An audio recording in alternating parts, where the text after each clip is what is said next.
जय श्री राम। आज हम लाल किताब की आगे की पढ़ाई में ये देखेंगे कि वैदिक में और लाल किताब में फर्क क्या है। लाल किताब की भाषा में बोलूं तो उन्होंने लिखा है कि नए और पुराने मजमून मजमून का फर्क फर्क में अंतर क्या है, अर्थात पुराने विषय और आज के विषय में फर्क क्या है, अर्थात वैदिक में, पराशर में और लाल किताब में फर्क क्या है। जन्म वक्त दिन माह उम्र साल सब मिटा देती है, इसम नाम को भी मिटा देती है। फक्त रेखा फोटो मकानों से कुंडली जन्म में चंद्र बना देती है। लिखत जब विधाता किसी को हो शक्की उपाय मामूली बता देती है। ग्रहफल व राशि के टुकड़े दो करती वो रेखा में बेखा लगा देती है। इसका अर्थ क्या है कि जन्म का वक्त दिन माह उम्र साल ये सब जो है समाप्त कर देती है, अर्थात हस्तरेखा से, फोटो से और मकान कुंडली से चंद्र कुंडली बना देती है।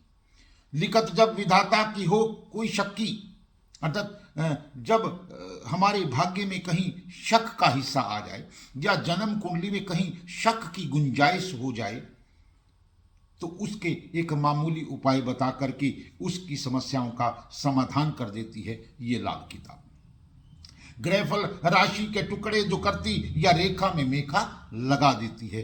ग्रहफल के और राशि के दो टुकड़े करती है। राशिफल का उपाय होता है शकी, अर्थात जिसका हम लाभ ले सकते हैं, और ग्रहफल का होता है पक्का। जिस प्रकार क्रिकेट के अंदर थर्ड एम्पायर की मदद ली जाती है, क्यों ली जाती है? जब कहीं एलपीडब्ल्यू का रनआउट का बहुत नजदीक शक की मामला होता है तो शक का लाभ उठा लिया जाता है और एक व्यक्ति क्लीन बोल्ड या क्लीन कैच आउट है तो वो हमारा ग्रहफल है। हम इस बात को इस तरीके से रखेंगे। ग्रहफल क्या है? सीधी कैच, शक की कोई गुंजाइश नहीं, सीधा क्लीन बोल्ड, शक की कोई गुंजाइश नहीं, इसको बोलते हैं ग्रहफल। राशिफल जिसमें शक की गुंजाइश है, जिसका लाभ उठाया जाता है और अधिकतर बैट्समैन को इस बात का लाभ मिल जाता है, इसे हम कहेंगे राशिफल। ठीक है। इस इल्म की बुनियाद इल्म सामुद्रिक पर है, अर्थात सामुद्रिक बोलते हैं हस्तरेखा, दिमागी खाने, जिससे मौजूद ज्योतिष के मुताबिक बनी हुई जन्म कुंडली के लगन की दुरुस्ती, लगन को चेक करना, कुंडली को चेक करना, ये सही भी है या गलत है, करने में मदद मिलती है।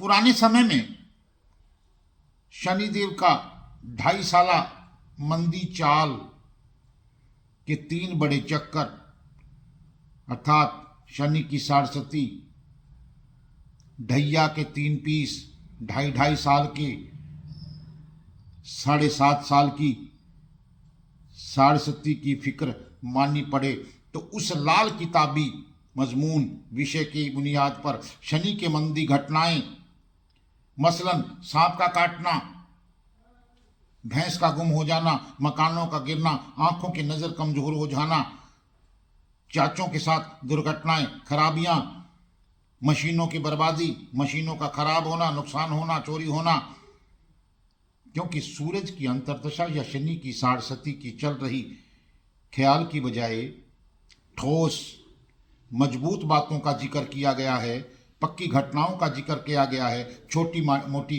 खांसी जुकाम बुखार आदि का विषय इसमें नहीं लिया गया है। जिंदगी के हालात मालूम करने के अलावा इस इल्म के अंदर हर शख्स के टेवे से, टेवा बोलते कुंडली को, उसकी 120 वर्ष की उम्र को वर्षफल में बांटा गया है, जिससे वर्ष कुंडली चंद मिनटों में एक ग्राफ जो है, टेबल है लाल किताब की, उसको देखकर बनाई जा सकती है। उसकी जो है पूरी की पूरी फहरिस्त बोल देते हैं, लिस्ट मौजूद है, एक ग्राफ, एक कुंडली का खाका है जिसको देख करके हम 120 वर्षों की वर्ष कुंडली बना देते हैं।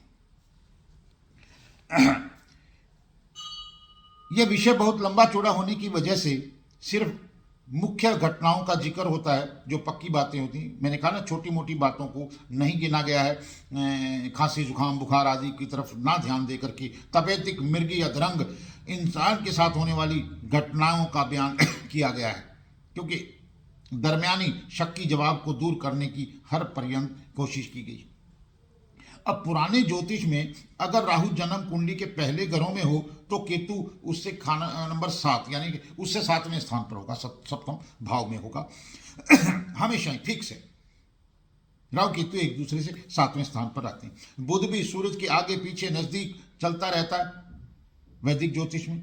मगर ग्रहों की ये कह दें इस मजमून में यानी इस विषय में लाल किताब में नहीं रखी गई है, बल्कि लाल किताब के मुताबिक वर्ष फल बनाने की दी हुई जो सूची है उसकी बुनियाद पर राहु और केतु एक दूसरे के नजदीक घरों में, बल्कि हस्तरेखा से बनी हुई जन्म कुंडली या वर्ष फल में तो एक ही घर में भी इकट्ठा हो सकते हैं। इस तरह से हो सकता है कि बुध का ग्रह भी सूर्य से दूर हो जाए, कितनी भी दूर हो जा सकता है। इस विषय में यानी कि लाल किताब में हर एक ग्रह को अपनी अपनी जगह आज़ाद किया गया है, किसी का कोई बंधन नहीं है, उसकी अपनी बैठक है। ग्रह चाली हालात या तरीका असर पर किसी तरह की कैद ना होगी और तमाम ग्रह मुसावी हकूक के मालिक होंगे, यानी कि खुद की आज़ादी के मालिक होंगे, वो कहीं भी जाकर जो है बैठ सकते हैं। खास बात यह है कि टेवे या कुंडली से जिंदगी की से संबंधित फलादेश देखने के असूलों में जो है राशि छोड़ नक्षत्र बुलाया, ना ही कोई पंचांग लिया। मेष राशि खुद लगन को गिनकर 12 पक्के घर मान लिया गया है, पक्के घरों को माना गया है खाना नंबर 1, 2 के हिसाब से। ये मैं पहले भी आपसे बात कर चुका हूँ। इलम ज्योतिष के मुताबिक बनी हुई जन्म कुंडली लगन वाला घर लाल किताब में मेष राशि का पक्का घर जहाँ पर खाना नंबर 1 लिख दिया जाता है, इसके विषय में मैं पहले एक वीडियो बना चुका हूँ। पुराने इलम ज्योतिष वाले ख्वा में कोई भी जन्म राशि रखकर जो है लगन मुकर्रर करके लगन जो है स्थापित करके आप उसको लाल किताब की जन्म कुंडली बना सकते हैं, उसमें जो है बहुत ज़्यादा फर्क नहीं होगा। ठीक है। इसी प्रकार जन्म कुंडली में इकट्ठे बैठे हुए ग्रह वर्ष फल में अलग अलग ना किए गए हैं, वो जोड़ा जो है इकट्ठा का इकट्ठा रहेगा। 2 ग्रहों की, 3 ग्रहों की, 4 ग्रहों की जो युति है वो इकट्ठी उठ करके कहीं पर जाएगी, जिससे धनेश गणेश वगैरह की पुरानी गिनती का ख्याल खुद ब खुद ही समाप्त हो जाता है। ये है मैं थोड़ा सा फर्क। इसी के अलावा ग्रहों का असर उनकी से संबंधित आशा बोलते हैं वस्तु, उस ग्रह से रिलेटेड जो वस्तु होगी, उस ग्रह से रिलेटेड जो ग्रह होगा, उसके कायम होने से पक्का होने का भेद जाहिर हुआ तो जरूरत के वक्त मददगार साबित होगा। तो ये था आज का हमारा एक लेख कहूँगा, एक विषय जिस पर आज हमने चर्चा की। आगे हम लाल किताब की आगे फरमानों पर चर्चा करेंगे। जय श्री राम, जय सीताराम, जय जय हनुमान। लाल किताब के रचयिता को फिर एक बार नमन। आपसे सिर्फ इतना निवेदन कि हमारी इस चर्चा को, आपसी पढ़ाई को आप अधिक से अधिक लाइक करें, सब्सक्राइब करें, वे शेयर करें ताकि और लोग भी इस विषय से लाभ उठा सकें। जय श्री राम, जय सीताराम, जय जय सीताराम, जय जय